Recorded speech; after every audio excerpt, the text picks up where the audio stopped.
बिस्मिल्लाहिर्रहमानिर्रहीम। स्टूडेंट्स कैसे हैं आप? उम्मीद करता हूँ आप लोग खैरियत से होंगे। जी स्टूडेंट्स, आज जो हम टॉपिक एक्सेल का डिस्कस करने जा रहे हैं वो है कंडीशनल फॉर्मेटिंग। कंडीशनल फॉर्मेटिंग का बड़ा ही इंपॉर्टेंट रोल है एक्सेल के अंदर। बेसिकली हम लोग सिंपल फॉर्मेटिंग करते हैं जिसके अंदर हम लोग कलर स्कीम वगैरह चेंज कर लेते हैं, फ़ॉन्ट का साइज़ इंक्रीज़ कर लेते हैं, डिक्रीज़ कर लेते हैं, जो हमें हेल्प करता है जो उसकी अपीयरेंस में। लेकिन जो कंडीशनल फॉर्मेटिंग का फीचर है ये बेस करता है आपकी कंडीशंस के ऊपर। तो यहाँ पर हम एक सैम्पल डाटा लेकर तो उसके ऊपर कंडीशनल फॉर्मेटिंग के डिफरेंट ऑप्शंस अप्लाई करके देखते हैं और फिर देखते हैं कि इसका इम्पैक्ट क्या होता है। तो चलिए आइए इसको देखते हैं कि कंडीशनल फॉर्मेटिंग है क्या और हम इसको किस तरह से यूज़ कर सकते हैं और कहाँ कहाँ पर हम इसको यूज़ कर सकते हैं। तो चलिए जी एक्सेल ओपन करते हैं। ओके, मैं यहाँ पर माइक्रोसॉफ्ट एक्सेल ओपन कर रहा हूँ। जी मैंने यहाँ पर एक्सेल ओपन कर लिया है और मैं कोई सैम्पल डाटा एंटर करता हूँ। मैं थोड़ा सा इसको जूम कर लेता हूँ ताकि आप लोगों को विजिबिलिटी इसकी थोड़ी सी क्लियर हो, और मैं थोड़ा सा इसका फ़ॉन्ट साइज़ भी इंक्रीज़ कर लेता हूँ ताकि अंडरस्टैंडिंग में आसानी हो। तो मैं कुछ सैम्पल डाटा पुट करता हूँ। फॉर एग्ज़ाम्पल मैं एक कॉलम पुट करता हूँ, roll number and then name, marks enter कर लेते हैं हम, और हम यहाँ पर लिख लेते हैं उसकी परसेंटेज।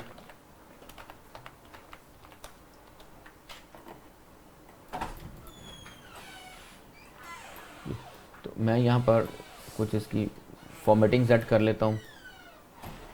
ये मेरा सैम्पल डाटा है, इसको ज़रा टेबलेटेड फॉर्म में कर लेता हूँ ताकि इसकी विजिबिलिटी क्लियर हो जाए।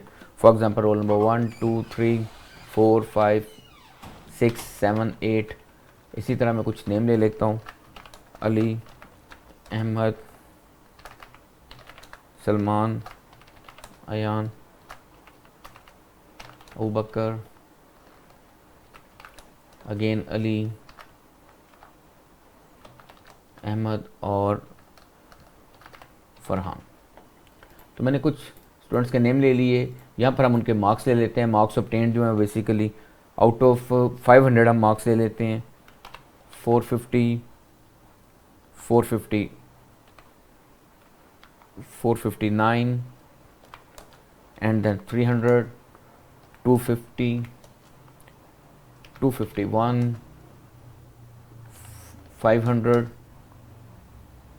350 एंड 280। एट रैंडम मैंने कोई भी मार्क्स ले लिए। यहाँ पर मैं इनकी परसेंटेज ले लेता हूँ, is equal to 10 marks divide by total marks, और मैं यहाँ पर परसेंटेज के बटन पे क्लिक कर देता हूँ ताकि मेरा परसेंटेज फॉर्मेट में आ जाए, और मैं इसको कॉपी कर लेता हूँ इस फार्मूला को। तो ये मेरे पास रिजल्ट्स हैं। बेसिकली हमने एक शीट ड्रॉ की। अब इस शीट के ऊपर हम कंडीशनल फॉर्मेटिंग लगाते हैं। सबसे पहले तो कंडीशनल फॉर्मेटिंग का जो पर्पज़ ये है कि वो आपको ग्राफिकली बता देगा कि जो भी आप कंडीशन लगाएंगे वो उस कंडीशंस को हाईलाइट कर देगा। फॉर एग्जांपल मैं ये देखना चाहता हूँ कि मेरे इस कॉलम के अंदर कोई डुप्लीकेट तो नहीं है या सिमिलर काइंड ऑफ नेम तो नहीं है। तो मैं उस रेंज को सिलेक्ट करूँगा, कंडीशनल फॉर्मेटिंग में जाऊँगा, हाईलाइट सेल्स। तो हाईलाइट सेल्स में देखिए सबसे पहले मैं कर रहा हूँ डुप्लीकेट वैल्यूज़।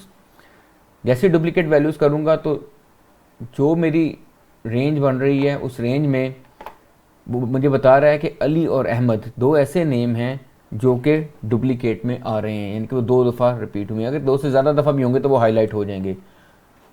सेकेंडली मुझे यहाँ पर वो बता रहा है कि अगर आपने इसको हाईलाइट करना है तो इसकी हाईलाइट की कलर स्कीम आपने क्या रखनी है। तो जो आप कलर्स यहाँ से सेट करेंगे, कस्टमाइज कलर फॉर्मेट भी आप कर सकते हैं।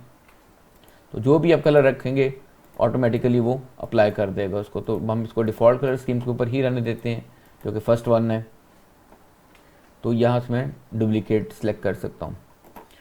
इसी तरह अब मैं इस कॉलम पे आता हूँ और मैं यहाँ पर दोबारा देखता हूँ कंडीशनल फॉर्मेटिंग, हाईलाइट्स। क्या हाईलाइट करो? ग्रेटर देन, जिनके मार्क्स 400 से ग्रेटर हैं उनको हाईलाइट कर दो। तो यहाँ पर देखें, अच्छा हम एक काम करते हैं, हम पिछले वाली जो है ना वो कंडीशनल फॉर्मेटिंग ख़त्म कर देते हैं ताकि हमें डिफरेंस क्लियरली पता चल सके। हाईलाइट कर दो ग्रेटर देन जिनके मार्क्स 400 से ग्रेटर हैं। तो यहाँ पर देखें उसने 450, 459 और 500 को हाईलाइट कर दिया। चलें एक काम करते हैं, मैं यहाँ पर 431 एक मार्क्स ऐड कर देता हूँ। तो चूँकि मेरी कंडीशन लगी हुई है तो आपने देखा कि फौरी तौर पे वो भी हाईलाइट हो गया। इसी तरह आप कंडीशनल फॉर्मेटिंग के अंदर हाईलाइट कर सकते हैं लेस देन को, बिटवीन को।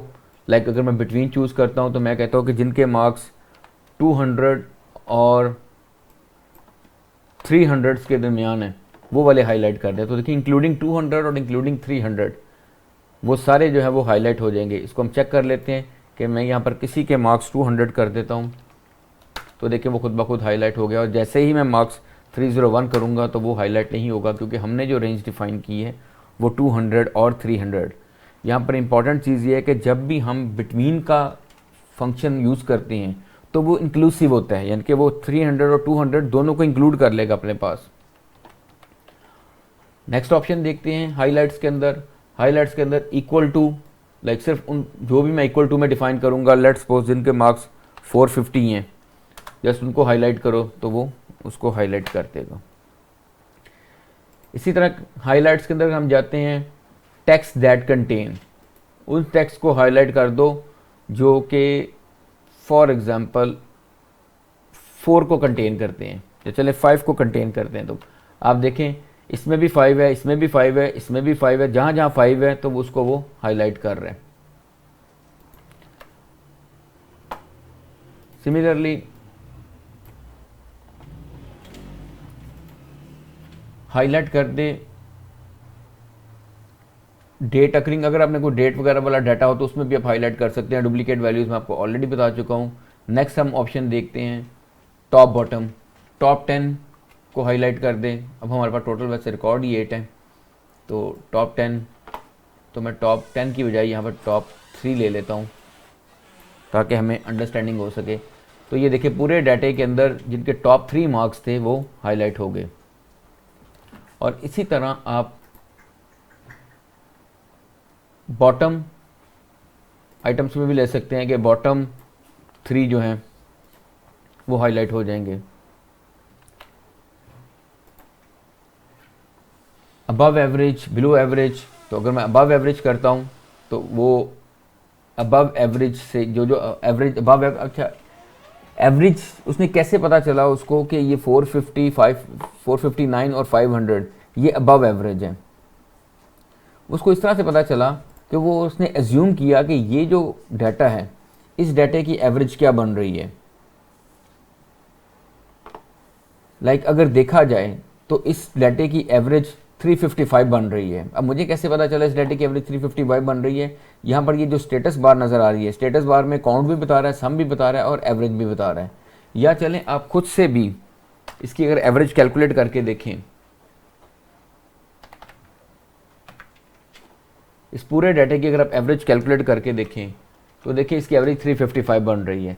तो उसने देखा कि 355 से ऊपर वाले कौन से हैं उसको उन्होंने हाईलाइट कर दिया। और इसी तरह अगर आप बिलो एवरेज ले लेते हैं तो बिलो एवरेज में वो 355 से बिलो वाले जो होंगे उसको वो हाईलाइट कर देगा। नेक्स्ट हमारे पास आ जाता है डाटा बार्स। हम डाटा बार सेलेक्ट कर लेते हैं। डाटा बार की जो सिलेक्शन है वो परसेंटेज वाले कॉलम के ऊपर ज़्यादा इफेक्टिव होती है, तो हम डाटा बार्स ले लेते हैं। तो देखिए जैसे जैसे डाटा मेरा ये डिफरेंट कलर्स हैं, डिफरेंट पैटर्न्स हैं डाटा बार्स के। अब परसेंटेज का मेरा कॉलम है, कोई भी आप डाटा बार ले सकते हैं। तो देखें 90% दिखा रहा है, उसको 92% दिखा रहा है। लेट्स सपोज अगर मैं इसके मार्क्स कम करके 250 कर देता हूँ तो ये 50% तो आप देख रहे हैं बार भी साथ साथ उसकी एडजस्ट हो रही है। ये 500 है तो वो 100% बार इसकी दिखा रहा है कलर्स में। फिर कंडीशनल फॉर्मेटिंग में हमारे पास आ जाता है कलर स्केल। हम कलर स्केल सेट कर सकते हैं। अब कलर स्केल किस तरह से सेट होगा, मैं यहाँ पे मार्क्स वाला कॉलम ही सिलेक्ट कर लेता हूँ और कलर स्केल जो है वो मुझे बताएगा कि जो मेरे मार्क्स हैं, लेट्स सपोज अगर मैं ये वाला स्केल ले लेता हूँ फॉर एग्जांपल, आप देखें कि 500 और को प्योर ग्रीन दिखा रहा है और 450 को थोड़ा सा लाइट ग्रीन दिखा रहा है। तो मैं काम कर देता हूँ, इसको भी 500 कर देता हूँ। तो आप देखिए कि दोनों का कलर सेम हो गया। अगर मैं इसको कर देता हूँ 299, तो इसका कलर, ये वाला जो 500, इसको 299 अगर मैं कर देता हूँ तो इसका कलर जो है वो मोरलेस 300 का जो कलर है उसके करीब करीब चला जाएगा। इवन 280 अगर मैं कर देता हूँ तो आप देखें कि 300 का कलर और 200 का कलर तकरीबन मिलता जुलता कलर है। तो ये कलर स्केल भी कंडीशनल फॉर्मेटिंग में यूज़ होता है। देखें, कंडीशनल फॉर्मेटिंग का सबसे बड़ा एडवांटेज जो मैंने आपको बताया था कि इसकी जो अपीयरेंस है वो हमें हेल्प करती है। फिर आप आइकॉन स्केल्स लगा सकते हैं। आप आइकॉन स्केल, अगेन मैं यहाँ पर यही कॉलम ले लेता हूँ और इसके ऊपर अगर मैं आइकॉन स्केल लगा लेता हूँ, कोई भी हम आइकॉन स्केल सेट कर सकते हैं। फॉर एग्जांपल मैं अगर ये वाला आइकॉन स्केल सेट कर रहा हूँ तो वो मुझे दिखा रहा है 100% मतलब के गुड बता रहा है, 70% को राइट का बता रहा है, और इसी तरह जो 70% से डाउनवर्ड्स हैं उनको वो देखिए बॉटम लाइन की तरफ उसने स्केल कर दिया। लेट्स सपोज अगर मैं इसको 450 कर देता हूँ तो ऑटोमेटिकली आप देखें इसका स्केल जो वो अपवर्ड चला गया 90% पे। 400 कर देता हूँ तो ये राइट साइड पे चला गया। तो आप इस तरह से आइकॉनिक फॉर्म में भी ले सकते हैं। फिर देख लें एक दफ़ा, आप आइकॉन और कोई भी आइकॉन सेट ले सकते हैं। आप मल्टीपल आइकॉन सेट्स हैं, मल्टीपल पैटर्न्स हैं हमारे पास, कोई भी आप पैटर्न ले सकते हैं। फॉर एग्जांपल अगर मैं ये वाला पैटर्न ले रहा हूँ तो वो 100% पे मुझे ओके कह रहा है, 80% पे मुझे वार्निंग टाइप दे रहा है, 50% के ऊपर मुझे क्रॉस कर रहा है। तो इसने किस बेस के ऊपर ये लगाया होगा? आप चाहें तो खुद से भी अपनी फॉर्मेटिंग सेट कर सकते हैं। तो खुद से फॉर्मेटिंग कैसे सेट करते हैं? आप खुद से अपने रूल डिफाइन कर सकते हैं कंडीशनल फॉर्मेटिंग के। तो खुद से रूल कैसे डिफाइन करते हैं वो हम देख लेते हैं कि लेट्स सपोज मेरे पास ये एक रेंज है परसेंटेज की, और मैं यहाँ पर एक अपना रूल बनाता हूँ, न्यू रूल, और मैं उसे कहता हूँ कि मेरे इस रूल के अकॉर्डिंगली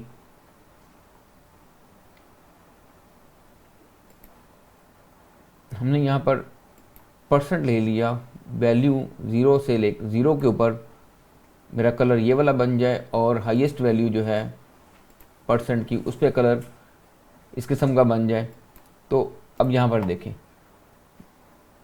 जैसे जैसे परसेंट हाई हो रही है तो ये देखिए मैंने कलर स्कीम जो चेंज की खुद से। लेट्स सपोज अगर मैं इसके 0 मार्क्स कर देता हूँ तो देखिए जो 0 पे मैंने कलर ऑरेंज कलर सेट किया था उसने वो ऑरेंज कलर कर दिया। और अगर मैं यहाँ पर 100 कर देता हूँ तो मैंने 500 कर देता हूँ आउट ऑफ 500, तो देखिए उसने टोटली ब्लू कर दिया। तो मल्टीपल चूँकि इसके ऊपर कलर कंडीशनल फॉर्मेटिंग्स लगी हुई हैं तो आप खुद से भी अपना रूल डिफाइन कर सकते हैं। तो ये था जी आज का टॉपिक। अपना ख्याल रखिएगा। ओके, अल्लाह हाफिज़।